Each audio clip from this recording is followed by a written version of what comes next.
Olá a todos, sejam bem-vindos. Nesta aula, trabalharemos um importante tema chamado Guerra Fria. Antes de mais nada, é importante entendermos o que foi a Guerra Fria. E, de maneira bem simples, podemos dizer que foi um conflito entre Estados Unidos de um lado e União Soviética do outro. A disputa entre os dois se davam em torno da defesa de dois diferentes modelos de organização da sociedade e da economia. O capitalismo, a propriedade privada, a liberdade econômica, a economia de mercado, como a gente diz, baseada na lei da oferta e da procura. E, de outro lado, defendendo um modelo de sociedade diferente, a União Soviética, defendendo um modelo de sociedade chamado socialismo, que é a restrição da propriedade privada, o controle estatal, ou seja, a restrição da liberdade econômica, o que a gente chama de economia planificada, o Estado decidindo tudo que será produzido, como será produzido, tendo como objetivo o comunismo, que é a igualdade entre todos aí ganhando o mesmo salário, por exemplo. A Guerra Fria ela teve esse nome porque os dois principais países, as duas potências da época, as duas potências mais poderosas, Estados Unidos e União Soviética, elas nunca se enfrentaram diretamente. Ou seja, o conflito entre essas duas potências se davam nos mais variados aspectos. O conflito entre eles se dava no campo do esporte, da cultura, da tecnologia, e os dois sempre disputando o espaço, ou seja, Estados Unidos e União Soviética sempre tentando influenciar o restante do mundo a adotarem o seu sistema econômico. Não há consenso sobre a duração da Guerra Fria. Há autores que vão dizer que ela foi de 1945 até 1991, quando a União Soviética chegou ao fim. Outros vão dizer que a Guerra Fria foi de 1949 até 1989, quando caiu o Muro de Berlim, principal símbolo da Guerra Fria. Porém, o importante é entender esse período em que o mundo ficou bipolarizado. E os dois países eles nunca entraram em conflito direto, Estados Unidos e União Soviética, cabe salientar e é importante, porque ambos possuíam armas nucleares ou bombas atômicas, e uma guerra entre os dois poderia pôr fim ao planeta inteiro. A Guerra Fria ela tem início, vamos dizer assim, vamos considerar o início da Guerra Fria com o final da Segunda Guerra Mundial. Ou seja, vários países, principalmente França, Reino Unido, Estados Unidos e União Soviética, se uniram para derrubar o líder da Alemanha, chamado Hitler, e a sua ideologia sanguinária chamada nazismo, uma ideologia racista que estava destruindo a Europa. Então, esses quatro países, Reino Unido, França, Estados Unidos e União Soviética, conseguem se unir e derrubar o Hitler. Porém, a Alemanha estava ocupada por esses países. E aí não se tinha um consenso sobre qual sistema que deveria ser implantado na Alemanha para poder reerguer a Alemanha. Estados Unidos queria que na Alemanha fosse implantado o capitalismo. E a União Soviética queria que na Alemanha fosse implantado o socialismo. Não houve um consenso entre eles, então eles decidiram dividir a Alemanha em duas partes. Alemanha Ocidental, ou República Federal da Alemanha, República Federal Alemã, adotando aí o capitalismo, e a parte que tinha sido ocupada pela União Soviética passando a se chamar Alemanha Oriental ou República Democrática da Alemanha, adotando o socialismo. E a própria capital da Alemanha também vai ser dividida entre as potências. A parte oriental de Berlim, que é a capital da Alemanha, vai ser socialista, vai ficar sob o controle da União Soviética. E a parte ocidental de Berlim, chamada Berlim Ocidental, vai ficar sob a influência dos Estados Unidos e, portanto, capitalista. Então, podemos dizer que o início da Guerra Fria se dá com as disputas aqui sobre o que fazer com a Alemanha, sobre qual sistema socioeconômico iria ser implantado na Alemanha. Então, Estados Unidos e União Soviética, que estavam juntos contra Hitler, após derrubarem Hitler, já não tinham mais uma união, uma identidade. E aí, com a divisão da Alemanha, a Guerra Fria ela tem início entre esses dois sistemas aí, chamados capitalismo e socialismo. Então, a divisão da Alemanha em 49, e mesmo antes disso já tinha uma ideia também de dividir a capital da Alemanha também entre capitalistas e socialistas. Então a Alemanha ficou dividida e a capital da Alemanha, chamada Berlim, também ficou dividida. Esse período da Guerra Fria ele tem como principal característica a bipolaridade, ou seja, o mundo ficou dividido em dois blocos, ou o bloco capitalista, liderado pelos Estados Unidos, ou o bloco socialista, liderado pela União Soviética. Era muito difícil um país manter-se não alinhado a um grupo ou outro. Outra característica também da Guerra Fria foi o que se denominou corrida armamentista, uma disputa entre Estados Unidos e União Soviética para ver quem tinha o maior poder bélico, maior poder de armas. Então, os dois faziam uma corrida aí para produzir mais, principalmente ogivas nucleares. Então, Estados Unidos e União Soviética estavam sempre produzindo cada vez mais e mais bombas atômicas. Em 1945, os Estados Unidos eles mostraram ao mundo as bombas atômicas que foram lançadas no Japão. Em 1949, a União Soviética anuncia ao mundo que também tinha conseguido produzir as bombas atômicas, e a partir daí eles vão produzir cada vez mais e mais bombas atômicas e outras tecnologias bélicas também, além de bombas atômicas, como tanques, armas. Então, aí algumas imagens mostrando a bipolaridade e a corrida armamentista.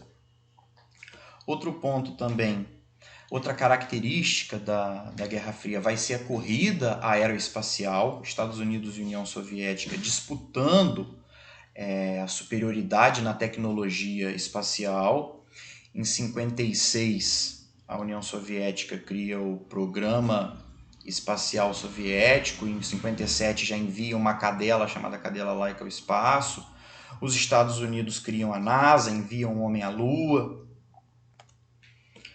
Outra característica também da Guerra Fria vai ser o desenvolvimento dos chamados serviços secretos ou serviços de espionagem.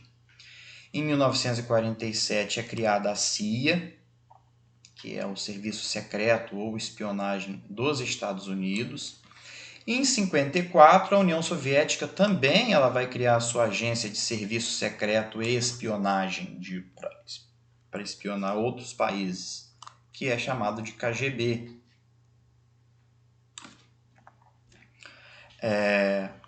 Em 49, os países capitalistas principais, sob a liderança dos Estados Unidos, criam a OTAN, uma aliança militar chamada Organização do Tratado do Atlântico Norte, reunindo aí a América do Norte e os países da Europa. Era um acordo militar que visava o seguinte: se um país soviético atacasse qualquer país do grupo da OTAN, todos se reuniriam para defender aquele país que estava sendo atacado.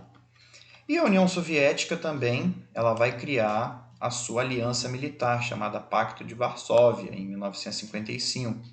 Também um acordo militar aí com objetivos parecidos com a OTAN. Ou seja, se algum país do bloco capitalista atacar qualquer país socialista, todos os socialistas se uniriam para atacar aquele país que primeiro atacou um país socialista. Porém, o Pacto de Varsóvia ele serviu mais para a União Soviética reprimir os movimentos de liberdade dentro dos países alinhados ao socialismo.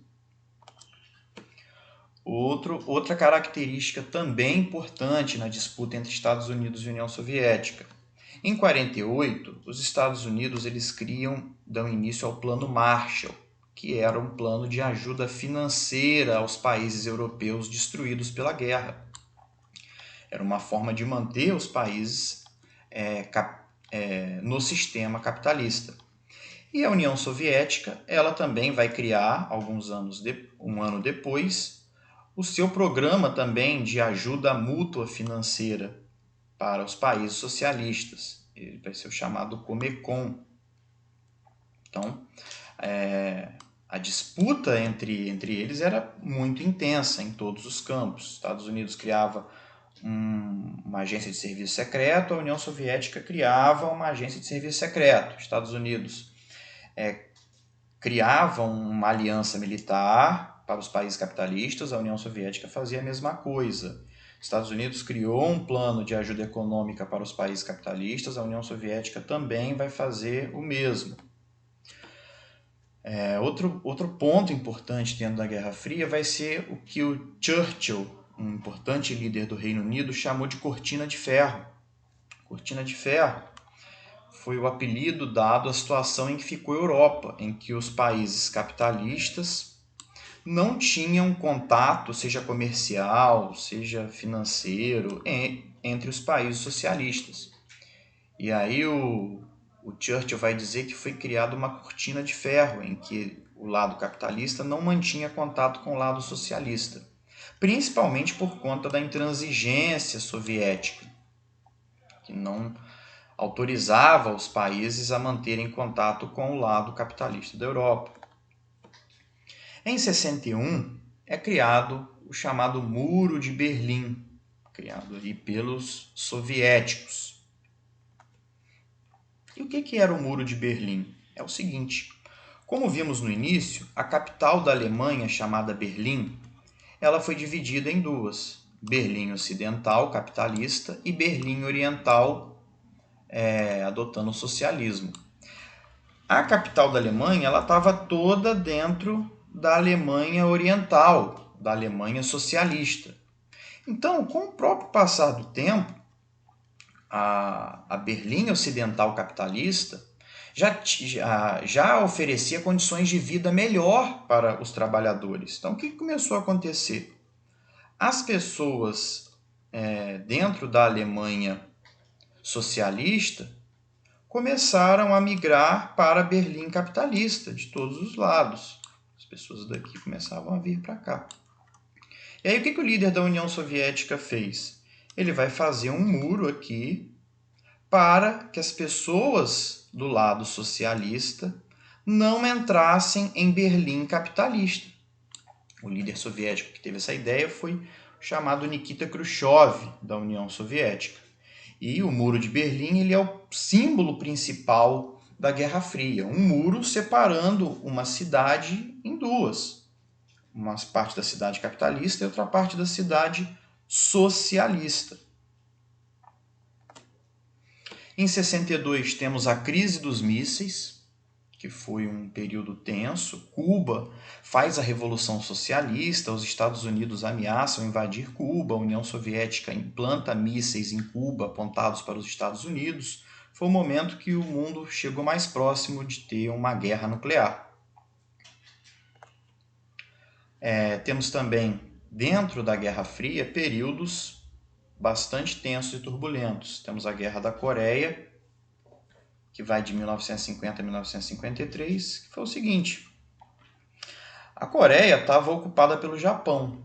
Então, novamente, Estados Unidos e União Soviética, as duas maiores potências do mundo, não chegaram a um consenso sobre qual regime implantar na Coreia. Estados Unidos queria implantar o capitalismo, a União Soviética o socialismo. Não chegaram ao consenso, decidiram dividir a Coreia em duas: Coreia do Norte socialista ou comunista, Coreia do Sul capitalista.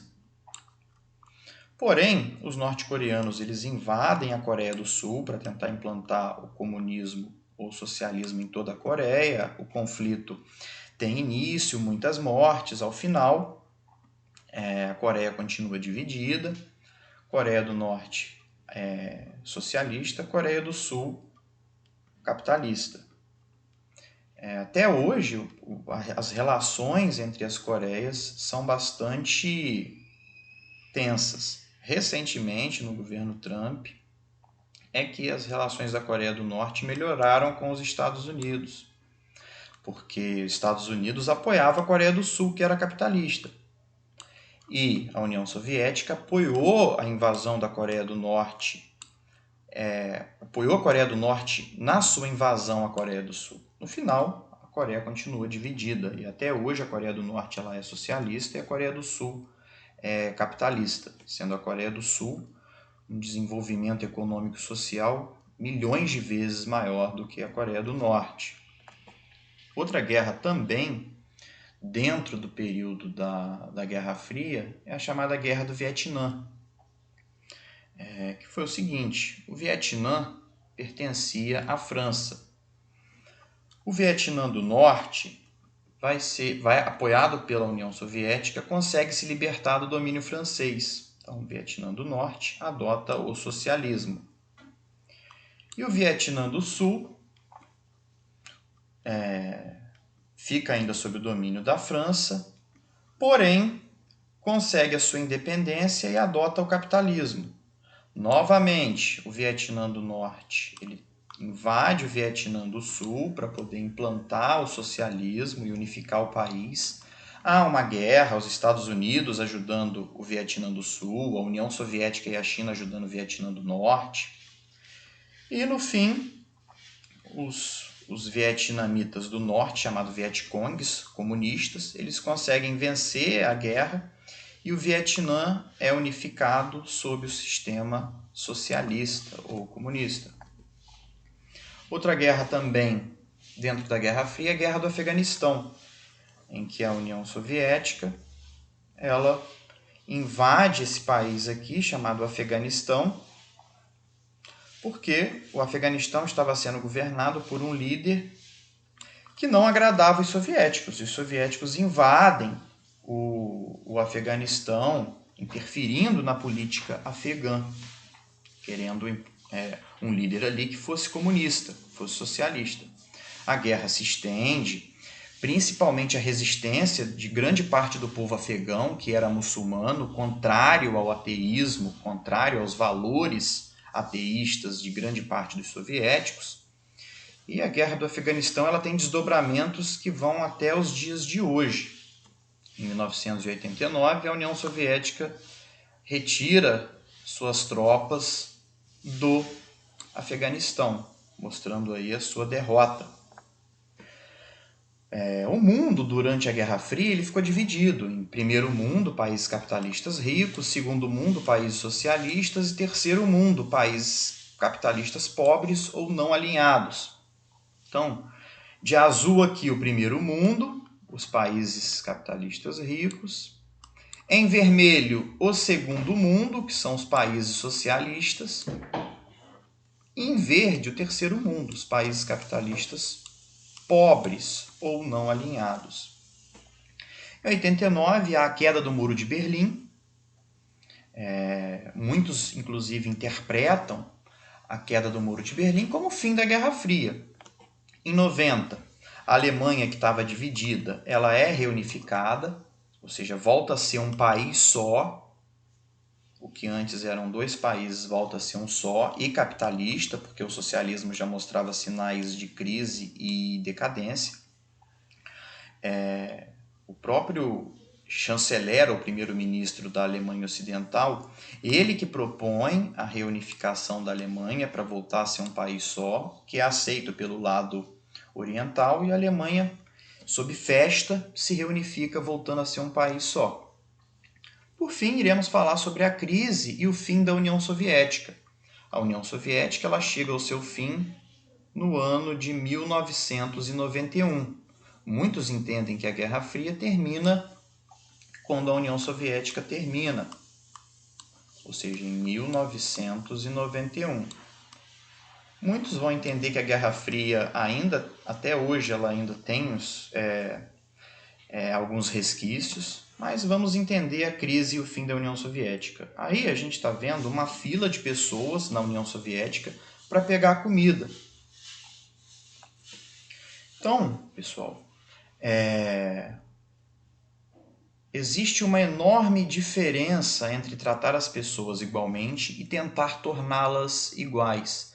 A própria ideia do socialismo, do comunismo, de igualitarismo, é uma ideia que é contra a própria natureza humana. Não existe na natureza duas coisas iguais. Não existem duas pessoas iguais. Tentar tornar duas pessoas iguais é contra a natureza do ser humano. Então, o igualitarismo, você frustra quem produz mais, quem desenvolve mais, e você promove a mediocridade de quem produz menos. Então, eu costumo dizer assim, se um aluno estuda muito e tira 9, e outro não estuda e tira 3, você tirar 3 pontos de quem tirou 9 e dar para quem tirou 3 igualando, você vai criar um problema. Porque você vai frustrar quem estudou muito e você vai promover aquele que estudou menos. E aí, posteriormente, a média vai sempre sendo reduzida. Então, basicamente, o comunismo ele é contra a natureza humana. Então, aqui é a crise da União Soviética. Alguns fatores: dificuldades econômicas, falta de investimento na indústria de bens de consumo, defasagem tecnológica, enormes gastos com seus aliados, rivalidade com a China, fuga de cérebros, ou seja, os cientistas, as pessoas mais inteligentes dos países da União Soviética foram embora para os Estados Unidos. Porque ali na União Soviética não teriam os seus méritos reconhecidos. Autoritarismo, falta de liberdade política, dominação russa e formação de um grupo político de burocratas privilegiado, agitações populares no leste europeu e reformas de Gorbachev levam ao fim da União Soviética num processo que há muito já dava sinais de crise. Então, em 85, reformas de Gorbachev, ele começou a levar a União Soviética para o lado capitalista, então aí a gente já viu que a Guerra Fria já estava praticamente encerrada. 89, que é a queda do Muro de Berlim, muitos interpretam esse período como o fim da Guerra Fria, e 91 a União Soviética termina. Por fim, algumas considerações finais. Formação de uma classe privilegiada nos países socialistas, ou seja, os burocratas estatais. Então, no próprio socialismo, a desigualdade ela não chegou ao fim. De toda forma, o socialismo trouxe melhorias para os trabalhadores do mundo inteiro. Por quê? Porque o próprio medo do socialismo e do comunismo fez com que nos países capitalistas houvesse melhores condições de vida para os trabalhadores, melhorias salariais, melhorias na jornada de trabalho. O socialismo também vai trazer certa interferência do Estado na economia. Hoje, todos os países do mundo, o Estado, o governo, ele interfere na economia. O socialismo hoje ele é entendido como social-democracia, ou seja, o socialismo hoje, basicamente, ele prega a manutenção do capitalismo com interferências grandes do Estado. Atualmente, só China, Coreia do Norte e Cuba se autoproclamam socialistas, sendo a China hoje praticamente uma economia de mercado, uma economia capitalista. Apenas na questão política, a China ainda mantém uma ferrenha ditadura do Partido Comunista. mas na economia ela já é um país praticamente capitalista. Assim terminamos a nossa aula de Guerra Fria. Espero que tenha ficado claro